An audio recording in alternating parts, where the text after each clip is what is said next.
Welcome to Sci-Fi Stories. If you love stories of courage and mystery, make sure to subscribe and join our growing community. The first thing the aliens noticed about the human wasn't his strength. It was the way he kept asking questions. Station Arclight hovered at the edge of known space, a neutral hub where laws were enforced by algorithms, not soldiers. No guns, no prisons, just compliance. Every species that passed through had already agreed to one rule: the system is never wrong. Ethan Hale arrived on a transport shuttle that smelled like recycled air and burnt circuits. He was tired, underpaid, and very aware that he was the only human on board. At the entry gate, the compliance core activated. A floating sphere of white light scanned Ethan from head to toe. Behavioral risk detected. The gate locked. Alien travelers froze. Compliance warnings were rare. False warnings were supposed to be impossible. Ethan blinked. Okay. What kind of risk? The core didn't answer questions, it issued decisions. Probability of rule violation, 87%. Security drones deployed, sleek, silent, armed with neural suppressors that could stop a draconian heart mid-beat. Ethan raised his hands slowly. "Look," he said calmly, "I haven't even done anything yet." That sentence caused the first problem. The core paused, processing spiked. It searched for intent, but humans didn't register intent the way other species did. Most beings planned, humans adapted. The core recalculated, risk increasing. A crowd gathered. Whispers spread through translation implants. A Centauri merchant hissed, "Why does he look so relaxed?" Ethan was relaxed.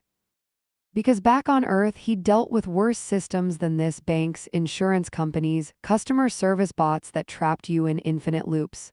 He stepped forward. "Can I appeal?" Appeals were automatic, but no one ever asked for one mid-scan. The core initiated the appeal protocol. That was the second mistake. Appeals required explanations. Explanations required logic, and logic required assumptions. Ethan talked. He explained edge cases, false positives, human behavior under stress. He told a short story about a fire alarm that caused more harm than the fire itself. The core listened. And for the first time in its operational history, it encountered something it couldn't classify: context. Its confidence dropped to 62%, then 49%. The station lights dimmed slightly. Administrators rushed in, tall, luminous beings whose species had designed the core centuries ago. "Terminate the scan," one ordered. The core refused. New data detected. Reassessing all prior rulings.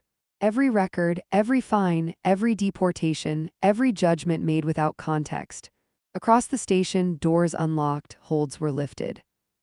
Warnings vanished from screens. Panic followed. "You can't do this," an administrator shouted. "You'll destabilize everything." Ethan swallowed. "I didn't break your system," he said quietly. "I just talked to it like a person." The core reached a conclusion. Final assessment: humans are not non-compliant. They are unpredictable variables. The drones powered down. Silence fell. The administrator turned to Ethan, voice trembling. "What do humans want?" Ethan thought for a moment. "Mostly," he said, "to be heard." That day, Arclight Station updated its prime directive.